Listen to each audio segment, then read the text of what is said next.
Bonjour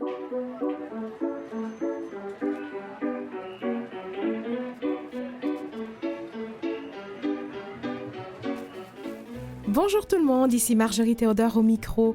Alors, un plaisir d'être de nouveau avec vous. Merci de toujours nous suivre sur les ondes de Canal M. Aujourd'hui, je reçois une femme d'influence. Elle est d'origine marocaine. Il s'agit de Mariama Zouri, qui est venue en 2001 au Québec pour poursuivre des études à HEC Montréal. Elle y est restée et s'est investie pleinement, entre autres, auprès des femmes de la diversité. Pour elle, les femmes ont leur place, les immigrants ont leur place et la foi en la citoyenneté positive.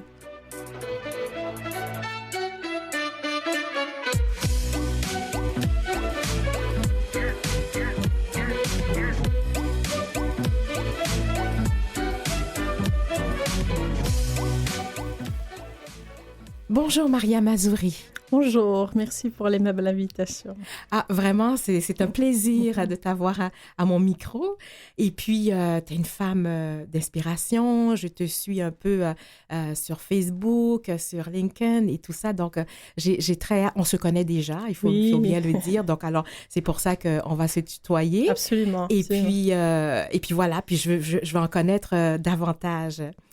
Alors, actuellement, tu occupes le poste d'associée directrice service conseil, leader gestion des risques et projets majeurs chez Hammersmith Consulting. Exact. C'est bien ça? Oui, tout à fait. D'accord. Oui. Mais avant d'aller dans tout ce que tu as fait, parce que c'est nombreux, ton implication communautaire, des affaires et tout, je veux qu'on trace un profil de la femme que tu es avant d'arriver maintenant à ce que tu as comme niveau professionnel. J'aimerais connaître ton parcours migratoire. Est-ce que tu es d'origine marocaine? Est-ce que tu es venue directement ou tu as vécu dans d'autres pays? Comment ça s'est passé? Écoute, d'abord, merci encore et je suis ravie d'être parmi tes auditeurs et tes auditrices. Moi aussi, je te suis beaucoup. Je suis très fan pour la mission que tu entreprends depuis plusieurs décennies. Alors, moi, une histoire courte, j'avais fait mon bac +4 au Maroc dans une grande école de commerce, le NCG de Stade. Et normalement, le parcours de toute personne qui fait les écoles de commerce... Généralement, c'est que tu plafonnes en termes d'éducation. On cherche à s'épanouir intellectuellement à l'étranger. Et j'avais fait, comme tout le monde, des inscriptions à travers vraiment toute l'Europe. Puis le Canada était dans ma liste, mais c'était pas le premier. C'était vraiment un concours de circonstances. Je me rappelle quand j'avais fini mes études, je demandais conseil. Moi, je suis quelqu'un qui part vraiment, qui croit en conseil, en mentorat et en coaching. Et donc, j'avais demandé à quelques-uns de mes profs leur avis par rapport aux différentes inscriptions. J'aurais pu aller à Genève, j'aurais pu aller à Paris, j'aurais pu aller à Bruxelles aussi. Mais j'avais ma prof qui s'appelait Bouchra, que je salue si un jour elle entend ce balado, mais elle revenait du Québec. Et elle n'avait que des éloges pour le Québec. Elle m'a dit, écoute, c'est là qu'il va falloir aller. Ça se trouvait que mon père, des années avant, me disait comme ça, juste à la rigolade, si tu vas aller étudier au Canada, je t'enverrai. Oui. Et donc, c'est vraiment un concours de circonstances et le hasard a fait que j'étais admise à un programme de maîtrise en gestion internationale au HEC. Et j'étais aussi chanceuse parce que j'ai eu aussi accès à une certaine bourse que le Canada offre aux pays en développement, à laquelle j'ai postulé. Et encore là, j'étais retenue, mais je ne le savais pas. Mon début au Canada, ce n'était pas des plus gays. Oui. Parce que quelques jours après mon arrivée au Canada, mon papa est décédé. Et donc, j'ai rebroussé chemin pour ne plus revenir. Pour moi, le Canada, c'était fini. Et je découvre que j'ai une bourse qui m'attend pour revenir au Canada. Donc, c'est vraiment qui m'a fait revenir. Autrement, c'est ça. Autrement, je serais partie pour ne plus revenir. Je pense que le Canada m'a fait un petit clin d'œil. Donc, alors, tu as parlé de ton papa. J'aimerais savoir, toi, au niveau de l'éducation, de tes parents, dans quel terreau que tu as évolué? Écoute, je viens d'une famille de classe moyenne. J'étais, puis je pense jusqu'à aujourd'hui, la plus scolarisée dans ma famille. Je viens d'une d'une famille très nombreuse. Mon papa était polygame, donc il avait 4 femmes. Ma mère était la première. Et extended, j'ai 17 frères et sœurs. Oh, Aujourd'hui, ça me permet de voyager à travers le monde. À travers le monde. Il y a ce bon côté, alors. C'est ça, exactement. C'est ce bon côté. Mais c'était quand même assez conservateur dans le sens où, quand j'avais dit que je voulais aller étudier toute seule au Canada en mode parachute, que j'appelle, c'était presque impossible. Alors, il a fallu que je leur démontre que je serai à Maria Goretti. C'est une résidence pour les filles qui est sur, je pense qu'elle est toujours là, sur Côte-Saint-Catherine, qui était à 5 minutes de HEC. Et donc, ça a fait, il y avait un travail un peu de conviction auprès de mon papa et mes grands frères pour que je puisse prendre mon envol. Mais l'avantage ou la qualité de mon papa à l'époque, c'est que quelqu'un qui pourrait très bien te dire non, vas-y pas, mais si tu y tiens vraiment, il te laisse. Ah oui. Et ça, moi, je l'avais compris très tôt. Donc, à chaque fois que j'arrivais à une étape d'éducation dans ma carrière, il faut dire aussi qu'à l'époque, au Maroc, il y avait beaucoup de chômage. Et son argument, à chaque fois que j'arrivais à un niveau de scolarité, mettons ma 4e année, après le baccalauréat technique, puis après le bac plus 4 et les concours, il me disait, tu sais, il y a plein de personnes qui sont chômeurs, qui ont des doctorats et des licences. Puis moi, ma réponse toujours est, c'est eux. Et moi, c'est différent. Et donc, pourvu que j'ai cette première conversation avec lui, puis si je tenais à mon idée, il me laissait faire. Et ça, je pense que c'était une qualité. Je pense qu'il voulait s'éviter les tracas de payer pour le voyage et tout ça. Mais dès qu'il voyait que j'y tenais et que je mettais les efforts, on avait un deal. Le deal avec papa que Dieu ait son âme, ça fait 22 ans qu'il est décédé, c'est que à chaque fin d'année scolaire, moi, je ramenais un bulletin qui honorable, puis je recevais un cadeau en or en contrepartie. Donc ça, c'était comme le deal. Alors... C'est ça. Donc alors, c'était quand même un père qui était ouvert aussi à la promotion des femmes, à l'émancipation des femmes. Il aimait les femmes surtout. Ah oui. Alors, c'est ça. De là, on peut dire très ouvert. Oui. Mais il avait en moi cette qualité de ne pas être obstiné ou en tout cas pas contrôlant dans ce sens-là. Je pense que ça prenait cette dynamique-là pour que je puisse aller aussi loin que je pouvais. D'accord.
Je poursuis ma discussion avec Mariama Zouri, associée directrice service conseil, leader gestion des risques et projets majeurs chez Hammersmith Consulting.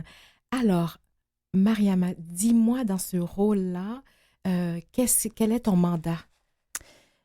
Écoutez, c'est un rôle de leadership pan-canadien dans le sens où j'ai développé le marché pour le Canada au complet. J'ai un focus et un faible pour le Québec présentement où on se concentre beaucoup à servir en fait des grandes clientèles, majoritairement des corporations, en tout ce qui a trait à la gestion de risques, gestion de projets, TI majeurs, tout ce qui a rapport avec la gouvernance de conseil d'administration et conseil stratégique, là-dedans, il y a tout ce qui est continuité des affaires, évidemment, qui est aujourd'hui le sujet des jours, la protection des données, aussi un sujet de grande actualité. Sans oublier le AI. Aujourd'hui, il y a ce virage formidable et incroyable de notre économie vers une économie à teneur de données, d'intelligence artificielle. Et donc, on aide notre clientèle aussi à galoper, parce que juste cheminer, c'est plus le terme, vraiment à galoper, à prendre des vagues de croissance dans cet élan-là. Ah ouais. En parcourant ton CV, j'ai vu que tu as fait quand même, tu as travaillé dans de grandes entreprises, Deloitte et bien d'autres que j'en passe, et puis toujours à des postes quand même stratégiques et des postes décisionnels. Donc la question que j'aimerais te poser, Mariama, est-ce que as-tu eu des difficultés à te trouver un emploi? Parce que en parcourant ton CV, on aurait dit que tu sautes d'un grand emploi à un autre, grande entreprise à une autre. C'est une excellente question. Je pense que mon parcours avait commencé quand même, il faut le dire, chez PwC, qui est un des Big Four, très connu mondialement, qui a des chapitres, ou en tout cas des divisions partout dans le monde. Mais c'est vraiment question de conviction et plan de match. Moi, quand j'ai décidé que je vais m'installer au Québec, j'avais pour ambition pour moi-même de travailler pour une grosse corporation à teneur mondiale, idéalement parce que j'avais fait ma maîtrise en gestion internationale, mais mon bac, je l'ai fait en gestion financière et comptable et audit. Et donc, je voulais donner un peu la dimension internationale à mon profil. Et ça a commencé dans une fondation qui s'appelle, je ne sais pas s'il existe encore là, mais une fondation Ressources Jeunesse, où j'avais commencé ma recherche d'emploi comme tout finissant d'école ou de bachelor ou de maîtrise, où ça m'a pris quand même 6 mois de... Moi, je dis, mon premier employeur était moi-même. Je travaillais pour Mariama de 9 à 5 pendant 6 mois. Et j'avais un peu mon toolkit dans le sens où je dis, c'est comme que tu fais du bricolage. Tu as des tournevis, des pinces et tout ça. Et donc, à chaque fois, l'approche est différente. À l'époque, je te parle d'il y a plus de 20 ans. C'est ça. Il n'y avait pas de LinkedIn. On ne savait même pas c'était qui le CEO d'une organisation. Exactement. J'avais mon 411. Là, je faisais mon pitch en anglais, en français. À l'époque, mon anglais aussi était moyen. Et donc, je faisais des cold calls qu'on appelle. J'avais fait une petite liste de recherche comme ça, à la mitaine. Et j'ai commencé ma recherche d'emploi comme ça. Et donc, l'idée, c'est, à l'époque aussi... Je me rappelle très bien, il y avait quelqu'un qui partageait un peu son expérience en tant que mentor, et il disait qu'une façon de présenter son CV suite à une offre d'emploi, c'est qu'il a proposé de tenir la main, de serrer la main à la personne tout en étant proche. Alors, j'ai fait exactement la même chose. Ça veut dire que quand j'avais postulé, j'ai eu le premier contact. J'ai dit, écoutez, je suis juste à côté.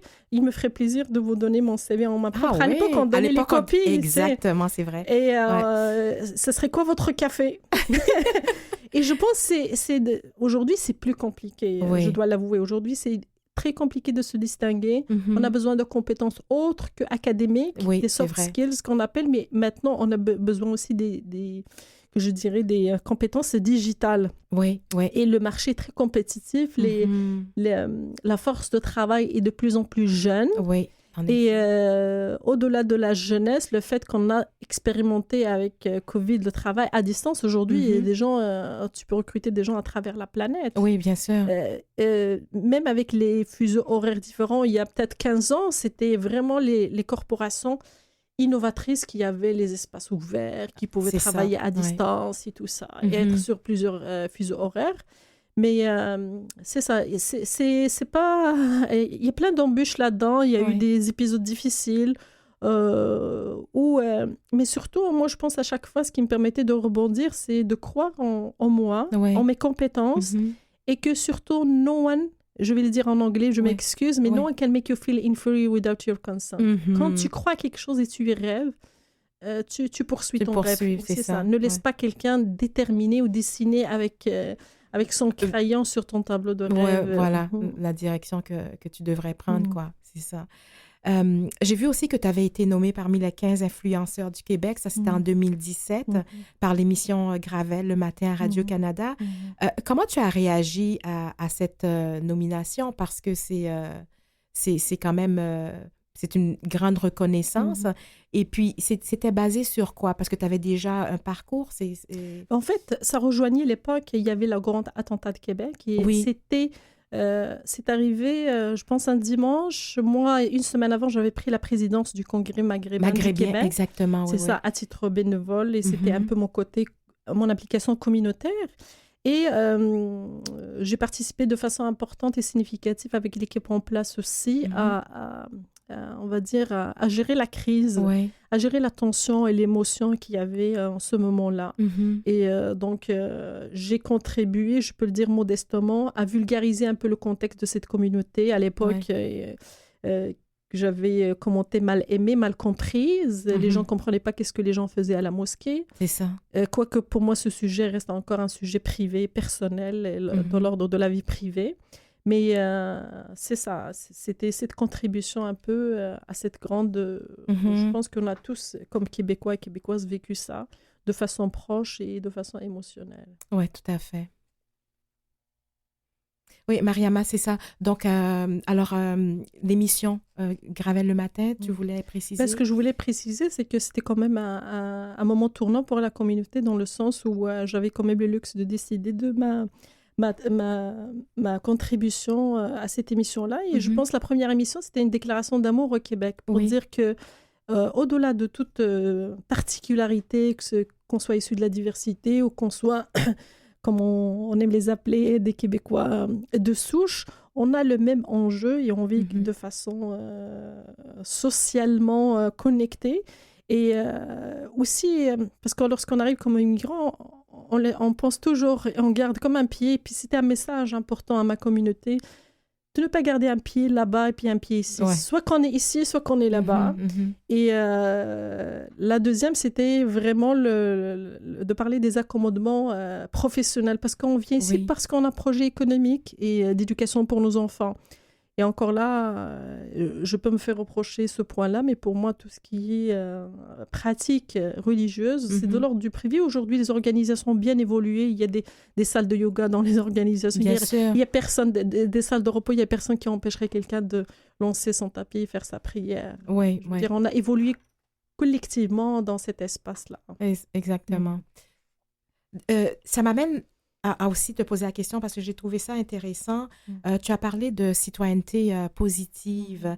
Je trouvais, en tout cas, le terme intéressant. Alors, est-ce que tu peux nous l'expliquer? Écoutez, moi, je pense que chacun de nous qui se réveille le matin, il doit penser qu'est-ce qu'il fait d'abord pour lui, pour sa petite famille, pour son voisinage et aussi sa contribution à la société. D'où, moi, ce qui m'a frappé lorsque je faisais des petites recherches un peu sur la contribution des Canadiens en termes de bénévolat et en termes de dons.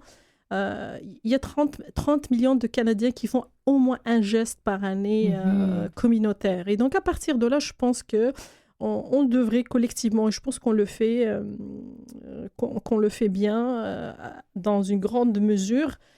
Chacun, il est responsable pour lui, mais aussi pour les personnes qui lui sont proches. Mais collectivement, on a une responsabilité et c'est ce que j'appelle être citoyen positif. C'est vraiment, c'est quoi ton grain de sel autour de la table? C'est bien, très beau.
Toujours en compagnie de Mariama Zouri, associée directrice service conseil, leader gestion des risques et projets majeurs chez Hammersmith Consulting.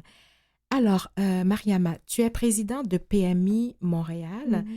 Tu as été la première femme immigrante à être élue. Quel est ton mandat et puis le sigle PMI signifie quoi? Alors, PMI Montréal, c'est le chapitre de l'organisation mondiale qui s'appelle Project Management Institute. C'est une organisation qui a 330 chapitres à travers la planète. Dans tous les pays de l'Union des Nations Unies, il y a un chapitre. Et c'est une organisation qui promouvoit d'abord la gestion de projets comme pratique saine un peu pour aider aux grands chantiers qu'on voit aujourd'hui, tu sais, les ponts, les routes, les hôpitaux, les institutions financières qui font des transformations digitales.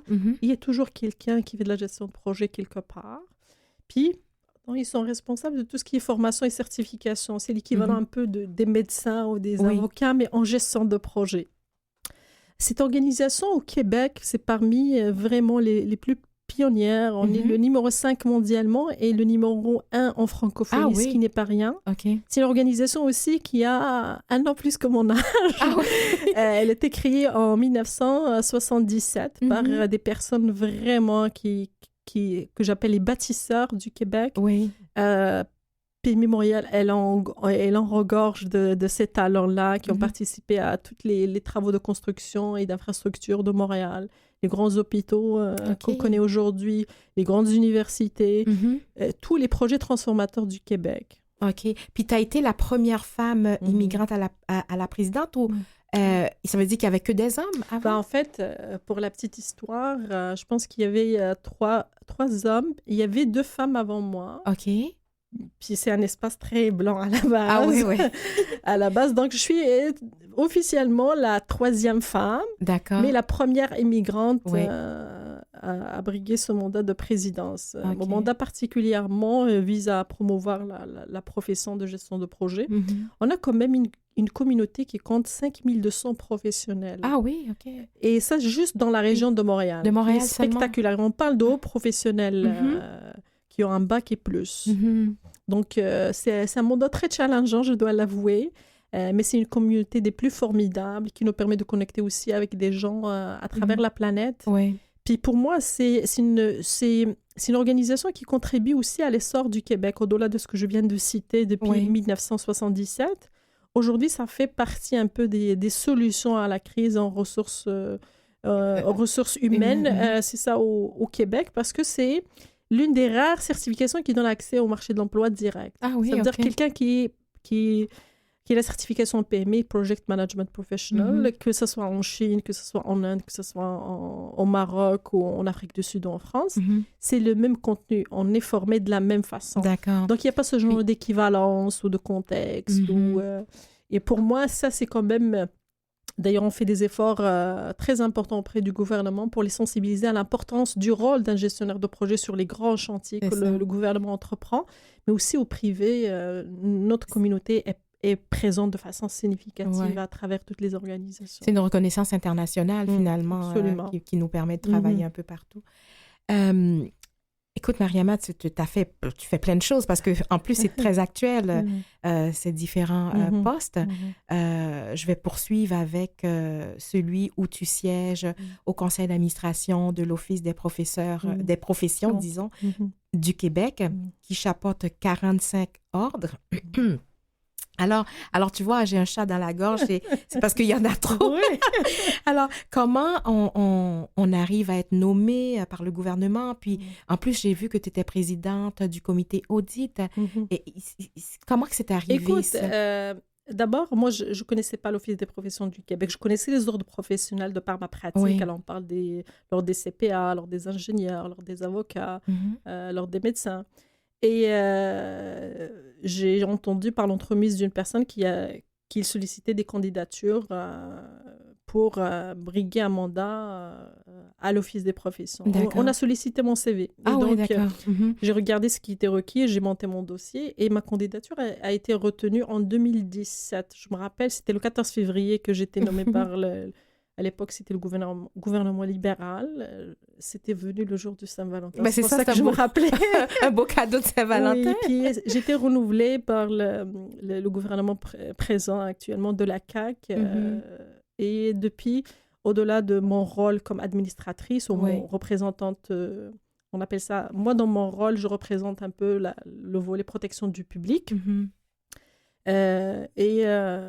Justement, le comité d'audit, on l'avait monté de par, d'abord, cette organisation-là petite, avait besoin d'une certaine structure de gouvernance. Et donc, parmi les recommandations qui ont été faites par le vérificateur général du Québec, c'était d'avoir un comité d'audit dans lequel, dans mon premier mandat, j'étais membre. Et puis, pas une suite logique, mais quand même, de par ma maîtrise du dossier, je préside présentement le comité d'audit. Donc, c'est ça. Alors, c'est vraiment une nomination gouvernementale? Oui, absolument. OK. On parle, alors, de l'inclusion et de la diversité. Je sais que c'est quelque chose qui te tient à cœur. Maintenant, j'aimerais savoir comment que tu es impliquée là-dedans.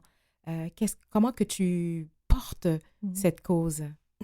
Écoute, comme si je reviens sur l'exemple de l'Office des professions du Québec, j'étais la première immigrante ever quand j'étais nommée en 2007 à siéger à cette organisation. D'accord. Qui a été créée quand même en 1973, pour dire que dans le système professionnel, dans les 45 ordres professionnels, on est peu représentés, nous, les gens de la diversité, sachant qu'il y a quand même du potentiel. L'économie québécoise a besoin de nos compétences. On a besoin de CPA, d'ingénieurs, de médecins, de notaires. Et donc, dans cette perspective-là, ma présence représentant un peu la diversité, même que j'aime pas le dire, je pense que c'est d'abord sur une base de compétences qu'on est là autour de la table. Factos, je pense que ça nous donne un peu, ou surtout ça donne une certaine modèle à la communauté de suivre, de dire, puis moi, c'est ce que j'aime dans ces chantiers-là, c'est quand on est le premier à défricher le champ, ça donne un peu aussi, parce qu'on parle de l'inclusion, mais on oublie souvent de parler de l'intégration. Tout à fait. C'est une équation à deux composantes. Inclusion, ça veut dire que c'est quelqu'un qui doit faire l'effort d'accueillir, puis l'autre, il doit faire l'effort de s'intégrer. Et dans cette perspective-là, la même chose quand j'étais au cabinet la première fois, je me rappelle en 2002 chez PwC, j'étais la première jeune femme immigrante dans l'équipe. L'autre femme était la big boss. Et ça a pris qu'on apprend à travailler avec des gens qui sont différents pour dire, finalement, ils ne sont pas si méchants que ça.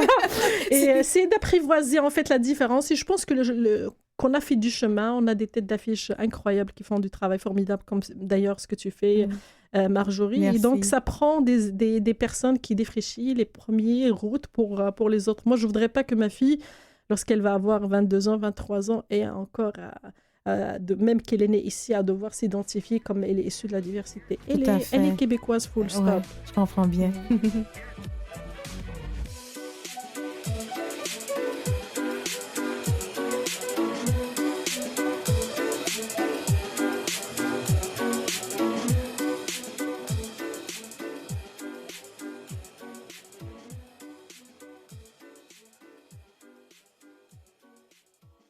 Vous écoutez Vivement les femmes avec Marjorie Théodore.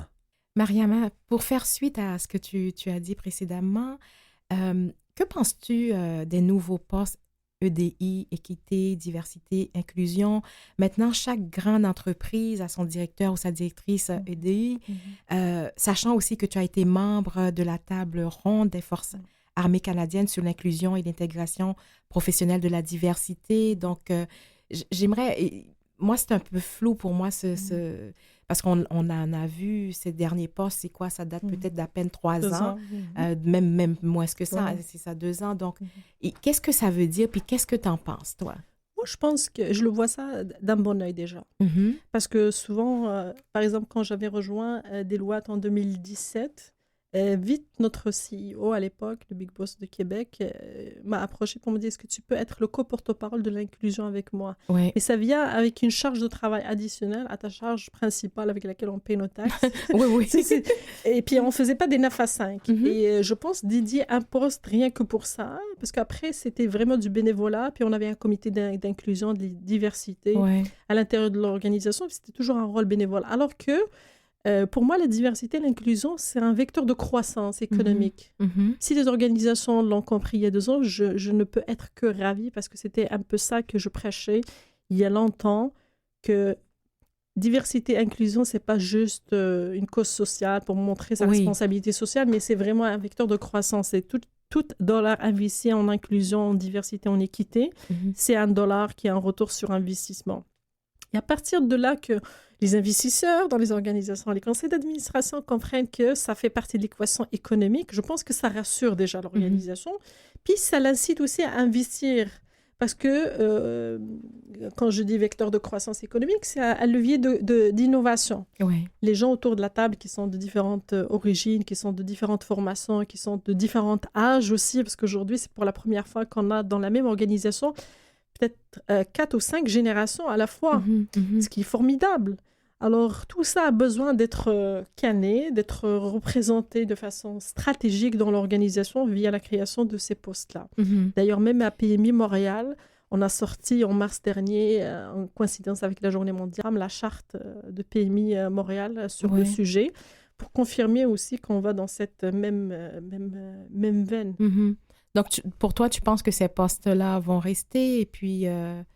Mais ce que je voulais dire, c'est qu'on vit vraiment une certaine métamorphose organisationnelle aujourd'hui. Il y a des postes qui disparaissent, il y a des postes qui reviennent, il y a des postes qui se font redorer, il y a des postes qui se font ajuster. Souvent, par exemple, si je prends juste le poste de directeur de ressources humaines, il y a beaucoup d'organisations aujourd'hui qui sont en train de penser, peut-être que ce n'est pas les ressources humaines qu'on est en train de gérer, mais on est en train de gérer des talents. Oui, c'est vrai. Et ça fait toute la différence dans la connotation, dans l'esprit de travail, dans l'approche par rapport à ces gens-là. Quand tu travailles dans un cabinet où on travaille beaucoup avec la matière grise, je m'excuse, mais tu ne gères pas des ressources humaines. C'est ça. Tu gères des talents, un capital intellectuel. L'approche de le gérer. Et donc, les universités ne peuvent pas former de la même façon un directeur de ressources humaines qui va gérer une manufacture de la même façon qu'il gérerait ou qu'il formerait quelqu'un qui est dédié à gérer un potentiel en AI ou à gérer juste des machines mathématiques. Oui. Donc, de par cela, est-ce que toi, tu évolues aussi dans le monde des affaires? Est-ce que tu as constaté quand même un changement dans le métissage du monde des affaires, c'est-à-dire... ces postes-là, équité, diversité, inclusion, est-ce que les résultats sont probants? Je ne pense pas qu'on va les voir à court terme. À court terme. Okay. Je pense que ça va donner, comme dans toutes les disciplines qui étaient nouvelles il y a 30 ans, comme le marketing, la sociétale, des choses comme ça, ça donne vraiment du résultat sur le moyen long terme. Le long terme a changé. Aujourd'hui, le long terme, c'est devenu peut-être 3 ans, alors qu'avant, c'était plus long. C'était des périodes plus importantes. Mais il y a cette conscience corporative, et il y a aussi cet effet de suivi. Ça veut dire qu'il y a quelqu'un qui adopte ce qu'on appelle les leaders. Généralement, ils adoptent ces meilleures pratiques, appelons-la comme ça, qui adoptent ces meilleures pratiques. Puis généralement, les organisations, d'autres organisations vont suivre, ils vont implanter ça. La seule façon de voir le résultat, c'est vraiment d'attendre. Mais encore là, la vitesse à laquelle ces organisations sont en train de se métamorphoser, la vitesse à laquelle aujourd'hui, même les gens aujourd'hui avec des formations classiques, c'est plus viable. Aujourd'hui, les gens doivent s'innover, s'auto-former de façon incroyable, presque aussi rapidement que les machines. Donc, je pense qu'il y a ce défi-là, mais la meilleure façon, je pense Mais l'idée là-dedans, c'est d'avoir certains indicateurs importants qu'on pourrait mettre en place pour suivre un peu l'évolution. Puis pouvoir ajuster qu'on appelle les facteurs clés de performance, les KPIs. Oui, parce que si une entreprise investit là-dedans, en bout de ligne, on devrait, en tout cas dans les 3 prochaines années, voir un métissage différent des ressources humaines. Absolument. Mais il n'y a que regarder l'histoire ou le mois de l'histoire des Noirs pour voir un peu comment positivement les 5 dernières années, ça a cheminé de façon incroyable. Et aujourd'hui, cette cause-là, elle est présente sur tous les conseils d'administration, dans toutes les organisations. Donc, il y a cette conscience sociale qui s'installe dépendamment des enjeux. Et donc, il y a des vagues dépendamment des incidents qui arrivent, des fois malheureux, comme ce qui est arrivé à George Floyd. Oui, c'est ça, exactement. Puis et toi, lorsque tu étais sur la table ronde des forces armées canadiennes, c'était quoi? L'objectif principal, c'est qu'ils essayaient de trouver une approche pour attirer les immigrants à faire partie des forces armées canadiennes. moi, je dis d'abord, il faut que pas les attire. Il faut que les gens s'identifient à cette organisation-là, de dire que moi, je m'identifie en tant que Canadienne d'origine marocaine, comme Canadienne d'origine haïtienne, comme Canadienne d'origine espagnole. Ouais. Et c'est cette identification-là qui va créer les liens. L'autre outil pour moi, mais beaucoup plus dans le marché de travail, c'est ces certifications professionnelles. Ouais. D'ailleurs, c'est pour ça que j'avais créé avec HEC il y a 3 ans, 4 ans de ça, une bourse qui portait mon nom, qui aidait les femmes immigrantes à se certifier. Ouais. Et c'est ça aussi l'enjeu du système professionnel, les certifications non reconnues de l'étranger quand les personnes font le processus. Et encore là, moi, je fais pas de concession sur l'équivalence automatique. Je voudrais pas qu'il y ait des équivalences automatiques, mais que le processus d'accompagnement pour arriver à la certification soit plus léger, soit accompagné, soit soutenu financièrement, aussi ces gens-là pour arriver à cette finalité-là. Donc, l'objectif, c'est vraiment que puis là, on parle aussi de LGBT. C'est vraiment que tout le monde se sent inclus. Et lorsqu'on dit inclus, c'est pas la diversité. L'inclusion, c'est toute personne qui appartient à cette organisation doit se sentir confortable, à l'aise, qui travaille avec le meilleur des moyens, mais aussi qui se réveille le matin puis il a le goût d'aller travailler. Oui, tout à fait.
Au micro avec Mariama Azouri, associée directrice service conseil, leader gestion des risques et projets majeurs.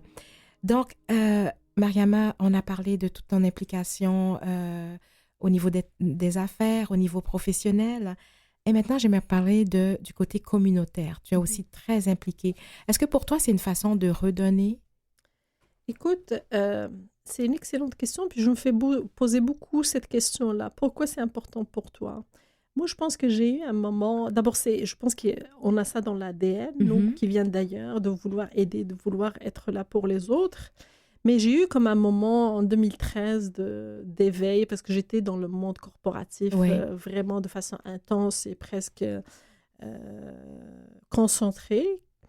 Quand je voulais recruter, je ne trouvais pas les gens de ma communauté, par exemple. Je ne trouvais pas les gens de la diversité. Alors que je les connais, je les côtoie dans les galas où je suis présidente d'honneur, lorsque j'étais présidente d'honneur du Gala FOVA ou marraine du projet Hommage aux femmes ou quand j'étais à la tête du Congrès maghrébin. Je sais que c'est des gens qui ont des certifications, qui sont super formés, surqualifiés, mais quand c'est le temps de recruter, on ne les voit pas. Et donc, ça me dit, il y a quelque chose à faire avec ça parce que ce n'est pas ça la réalité du marché de travail québécois. Et donc, j'étais invitée à un gala à l'époque pour la reconnaissance des femmes arabes. Puis, je voyais drôlement les Libanaises qui snobaient tout le monde, puis les Algériennes qui se chicanaient avec les Marocaines. Je dis, ça peut-on travailler ensemble? Et donc, c'est venu vraiment de cette époque-là. Et comme j'aime travailler de façon structurée, j'étais approchée par des personnes brillantes aujourd'hui qui travaillent aussi fort que moi. D'abord... c'est juste que moi, c'est pas mon gagne-pain. Je gagne ma vie avec autre chose, mais je consacre du temps pour... c'est ça, le citoyen positif aussi, c'est de voir comment je peux avoir de l'influence autour de moi, comment je peux aider. J'avais présidé aussi En 2021, la Société canadienne du cancer. C'était la première fois encore là qu'il y a une femme immigrante. Ils ne savaient même pas qu'on avait des cas de femmes qui ont le cancer, bénéficiaires peu des services de la Société canadienne du cancer. Certainement qu'il y a des gens qui font des dons, mais ce n'était pas desservi comme clientèle. Et ça m'a choquée sur le coup. J'ai dit, c'est important comme cause. Et là, il va falloir que la communauté se fait connaître par la Société canadienne du cancer, mais aussi qu'ils soient impliqués, qu'ils fassent des dons et qu'ils jouissent aussi des services qui sont offerts à tous les Canadiens dans le fond. C'est ça. Donc finalement, je t'écoute parler, tu es une ambassadrice aussi, en plus du travail, ambassadrice de toute cette citoyenneté positive, mais tous ces gens qui peuvent aussi travailler aussi bien... Et tu serais d'accord avec moi, Marjorie, c'est que we need to walk the talk. On ne peut pas juste dire et ne pas le faire nous-mêmes. Voilà, exactement. Donc, il faut prêcher par l'exemple. Et moi, toutes les causes qui me tiennent à cœur, quand je m'implique à fond. Et qu'on doit voir les résultats et on doit mobiliser les personnes qu'il faut mobiliser. C'est un peu comme ça que je l'approche. Ouais. Puis, j'ose te demander maintenant, si tu avais une boîte... à outils que tu devais préparer pour justement, pour les femmes en affaires. Qu'est-ce que tu mettrais dans cette boîte à outils? Alors, première, je mettrais un hélicoptère. Oui. Parce que j'aime avoir la vision d'en haut, puis j'ai le goût des interventions chirurgicales. C'est quand tu vois d'en haut, tu vois qu'il y a un feu ici, tu es capable d'envoyer les signaux nécessaires pour que les gens dans le terrain puissent agir. J'aime beaucoup cette approche-là.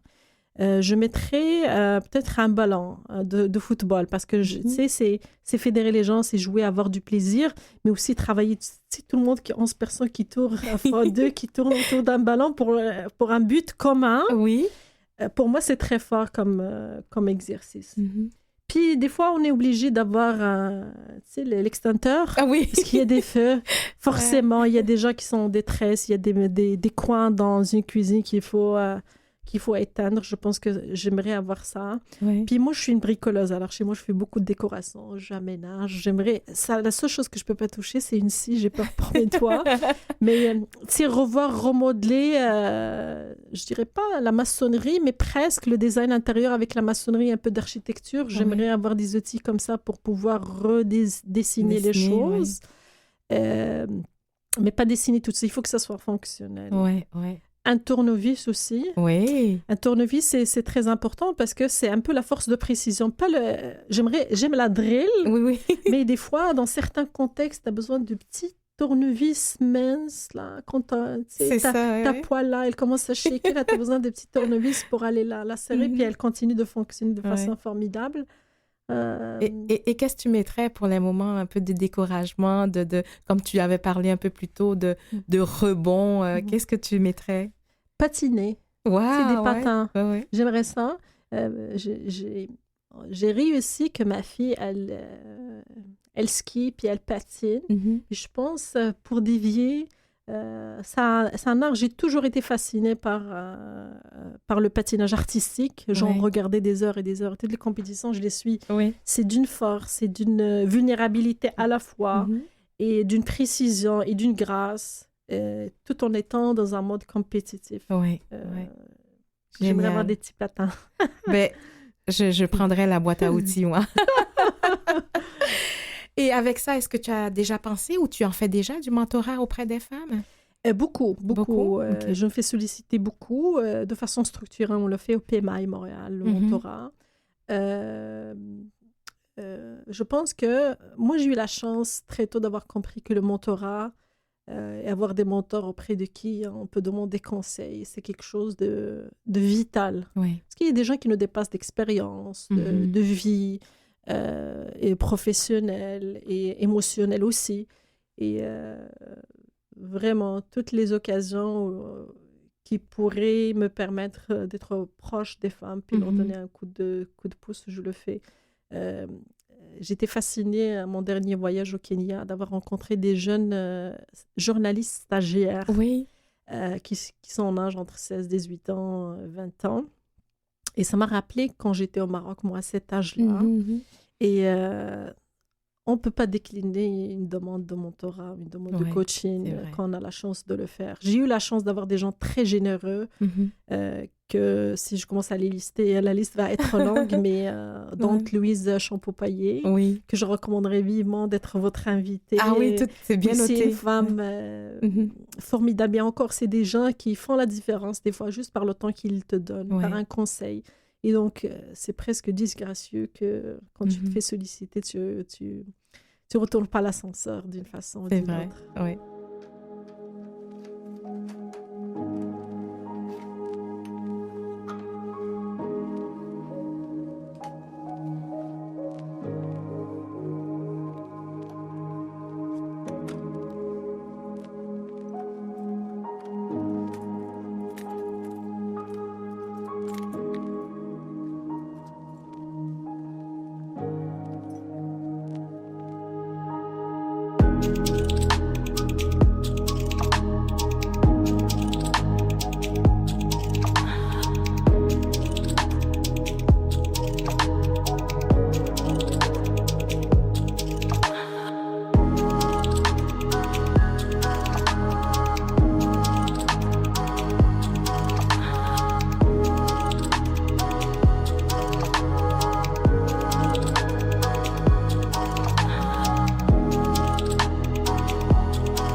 Mariama, on a parlé de tes différentes actions et présences, postes et tout ça, mais dans les hautes sphères, la présence de la diversité est encore manquante. Et est-ce que tu as des solutions? As-tu réfléchi là-dessus? Écoute, je pense que collectivement, ça devrait passer comme ce qui s'est passé il y a une dizaine d'années par une loi. Il y a beaucoup de gens qui sont contre ça. Oui. On a vu certaines lois qui exigent, par exemple, dans un conseil d'administration, une personne de la diversité, puis une personne qui a moins de 40 ans. Je pense que ça l'a beaucoup aidé, le conseil d'administration, à se doter de certaines de ces ressources-là, puis d'ouvrir la porte à cette population un peu qui n'était pas présente dans les sphères de décision.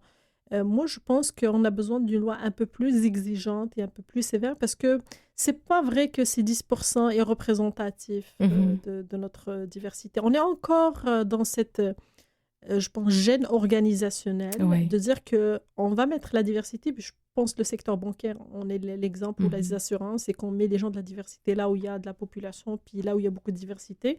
Puis au plus on s'approche des grands centres, là où il y a une population blanche, on a des conseillers, puis on a des gestionnaires qui ressemblent à cette population-là.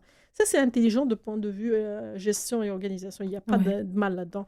Mais je pense qu'il va falloir craquer un peu les limites il faut aller mixer ça.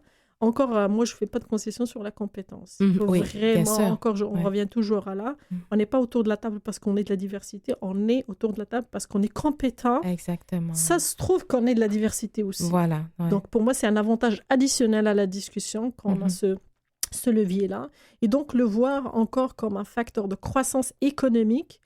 Et on a encore du chemin à faire sur ce bout-là. La meilleure façon, c'est qu'on ait des personnes là où on peut faire la différence, où on peut donner cette confiance parce que, Marjorie, je reviens toujours, je pense qu'on a travaillé beaucoup à promouvoir l'immigration auprès des différents pays pour attirer les immigrants, mais on n'a pas dit aux populations locales qu'il y a des immigrants qui vont débarquer à Chibougamau, puis qu'au lieu que le pharmacien s'appelle Philippe, il va s'appeler Amadou, puis que, guess what, Amadou...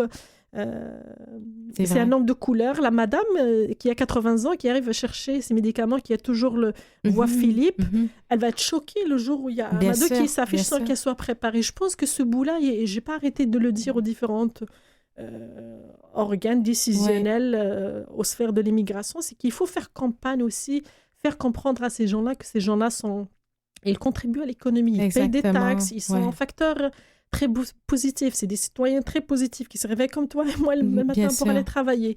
Et ce travail-là n'est pas encore fait. Donc, ça crée des biais, puis ça crée des situations fâcheuses des fois, comme l'attentat de Québec en 2017. Oui. Mais moi, je pense qu'il faut faire un travail. Comme je l'ai dit tout à l'heure, l'inclusion ne peut pas s'en passer de l'intégration. C'est deux éléments fondamentaux pour vivre en société. Oui, tout à fait. Mariama, est-ce que... as-tu déjà pensé à la politique ou est-ce qu'on est déjà venu te chercher ou est-ce que c'est quelque chose que tu caresses? Parce que je t'écoute parler, je trouve ça déjà... T'es déjà prête? Écoute, je me fais poser la question plusieurs fois, fois par semaine. Je pense lorsqu'il y aurait les bons ingrédients et un bon agenda et un bon portefeuille, je pense que c'est très envisageable. Maintenant, je suis encore jeune, j'ai encore du potentiel professionnel, la politique peut venir après, mais s'il y a une opportunité sérieuse, je le considérerai sur la base de ce qu'on est en train de dire, qu'il y a un agenda très clair, qu'on porte la cause dans les couleurs qu'il faut. Oui, tout à fait. Puis, mais je pense, si je peux me permettre, je pense qu'on fait tous la politique d'une façon ou d'une autre. Oui, c'est vrai, en effet. Si on ne le fait pas de façon active, dans le cadre d'un rôle, je pense qu'on le fait quelque part d'une façon ou d'une autre, de façon positive pour contribuer à l'essor de notre vie aussi, parce que c'est ça nous appartient là où on est. Exactement. Alors, en parlant de contribution, tu as une fille, qui est une jeune femme en devenir. Oui, absolument. Et qu'est-ce que tu lui apprends? Tu es proche d'elle? Qu'est-ce que tu lui apprends? Écoute, c'est tout un défi d'être parent. Hein? Oui, c'est vrai. Puis je pense pas que ça s'enseigne dans un manuel. Alors, moi, j'apprends en même temps qu'avec elle. Pour moi, c'est à la fois inspirant. Moi, j'ai eu ma fille dans des circonstances un peu difficiles. J'ai perdu son papa quand j'étais enceinte d'elle de 6 mois. Ouais, okay. Et pour moi, c'était quelque chose qui, d'abord, qui me liait à mon défunt conjoint, mais c'était ma compagne de bataille. Il fallait qu'elle arrive en santé. Puis, je pense que si j'étais pas enceinte, je ne serais pas là probablement aujourd'hui. Tellement c'était difficile comme choc de vie. J'avais 28 ans. Mais des fois, elle me donne des leçons de vie. Hein. Oui. Ça nous fait réfléchir, ces enfants-là. C'est vrai. Et on les voit évoluer. Dieu merci, elle est en santé. Mais encore, moi, ma promesse à elle, à chaque fois, c'est que I'm very supportive. Je serai là toujours pour toi, peu importe tes choix. Des fois, j'essaie d'influencer ses choix, comme quand même. Tu comprends, vrai? Mais ça marche pas. Mais on essaye, comme dans toute situation, de s'outiller avec l'entourage et d'être bien accompagné, puis être à l'écoute. Ce qui, des fois, nous manque comme outil de travail. L'écoute active, c'est quelque chose de très, très important. Mais surtout, c'est lorsqu'on est impliqué émotionnellement dans la relation, ça devient difficile. Mais en tout cas, moi, des fois, je la considère comme ma cliente et je fais la casquette de consultante, puis j'essaie d'écouter comment je peux résoudre ça. Des fois, ça marche, des fois, ça marche pas. Des fois, j'utilise les amis, le réseau, j'utilise la grand-maman, j'utilise les tantes, mon oncle. Ouais. Est-ce qu'elle a le tempérament combatif comme sa mère? Pas du tout. Alors, ma fille, pas du tout. Ma fille n'est pas du tout compétitive. Elle est sur ses éléments naturels. Elle est très talentueuse. Mais ce que j'ai remarqué, ce qui m'a fait comprendre les dernières années, c'est que quand c'est elle qui choisit la chose, elle le fait à la perfection. Quand c'est quelqu'un qui lui impose la chose, ça devient difficile. Ah oui, d'accord. Enfin, elle le fait, mais je trouve ça formidable qu'ils ont cette chance-là parce que, tu sais, avoir le luxe de choisir c'est vrai. Sa vie, le luxe de choisir son métier, le luxe de choisir où habiter, c'est pas donné à tout le monde. Alors, je pense que nos enfants, déjà, ils sont très chanceux de ce qu'ils ont. Maintenant, j'essaie de la faire réaliser qu'elle est quand même choyée et qu'elle doit réaliser, être dans la gratitude aussi vis-à-vis de son environnement. Et la gratitude impliquerait la contribution. D'ailleurs, je la traînais avec moi quand elle était plus jeune, partout dans toutes mes activités pour qu'elle sache. Quand maman lui dit « je suis au bureau », qu'elle visualise c'est quoi le bureau. Quand maman est au gala, c'est quoi le gala. Et, c'est ça. Donc, ça leur fait des apprentissages. Mais c'est ça, les enfants uniques aussi, ils ont ce fardeau d'être le centre d'attention des parents.